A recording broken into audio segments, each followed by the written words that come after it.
अस्सलाम वालेकुम, ज़िबाइश beauty salon से बात कर रही हूँ। कैसे हैं आप सब? ठीक हैं? आई होप आप सब ठीक होंगे इंशाल्लाह। आज जो 32 मैं क्लास आप लोगों के लिए लेके आई हूँ वो बहुत ज़्यादा इन्फॉर्मेटिव है और उसका टॉपिक आपको पता है कि मेरा हेयर का टॉपिक चल रहा है और हेयर टॉपिक में मैं आज आप लोगों के पास जो लास्ट में जो हमारा एंड हेयर कलर में होता है वो हमारा आ जाता है स्ट्रिक्स के हवाले से।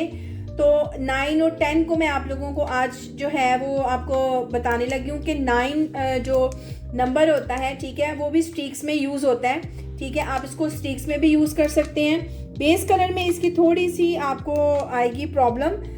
बेस कलर में ये बहुत ज़्यादा लाइट कलर दे देगा, लेकिन जो 9 हम स्ट्रिक्स में अगर यूज़ करते हैं तो ये बहुत अच्छा हमारा स्ट्रिक्स कलर आता है। ठीक है, उसके अलावा जो है वो हमारा जो 10 नंबर है वो तो ऑब्वियसली स्टिक्स के लिए है, लेकिन वो ऐश और ब्लॉन्ड को टच करने के लिए हम 10 नंबर यूज़ करते हैं। ठीक है, जब भी आप ऐश और ब्लॉन्ड शेड यूज़ करेंगी तो आप इसमें जो है वो 10 कलर यूज़ करेंगी। ठीक है, 10 में 10.2, 10.3, 10.33, 10.4, उसमें जो हम कलर सर्कल्स हैं उसमें उसको हम आपको बताएंगे कि वो किस तरह से हम उसको जो है वो चेंज कर सकते हैं और उसको इस्तेमाल कर सकते हैं। ठीक है, इस तरह से अपना जो भी हमारा कलर रिक्वायरमेंट होता है उसको हम कैसे जो है वो कलर लेके आ सकते हैं। उसके अलावा मेरे मुख्तलिफ कोर्स करने के लिए आप लोगों को मेरे एड्रेस पे आना पड़ेगा और मेरा एड्रेस है पाक आलम स्ट्रीट, लालाजाद चौक, कमिश्नर रोड, सियालकोट। मेरी फेसबुक आईडी है ज़िबाइश पॉलर,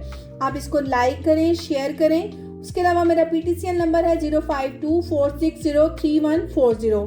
उसके अलावा मेरा मोबाइल नंबर है 03316680 ठीक है, आप इस नंबर पे मुझसे रब्ता करें और किसी भी चीज़ की इन्फॉर्मेशन लेने के लिए, क्लास की इन्फॉर्मेशन लेने के लिए आप मुझे ज्वाइन कर सकती हैं। ठीक है, मुझे कॉल कर सकती हैं। मज़ीद मालूमात के लिए, मज़ीद कोर्सेज़ के लिए और मज़ीद क्लासेस के लिए आपसे दोबारा मुलाकात होगी। तब तक के लिए अल्लाह हाफिज़।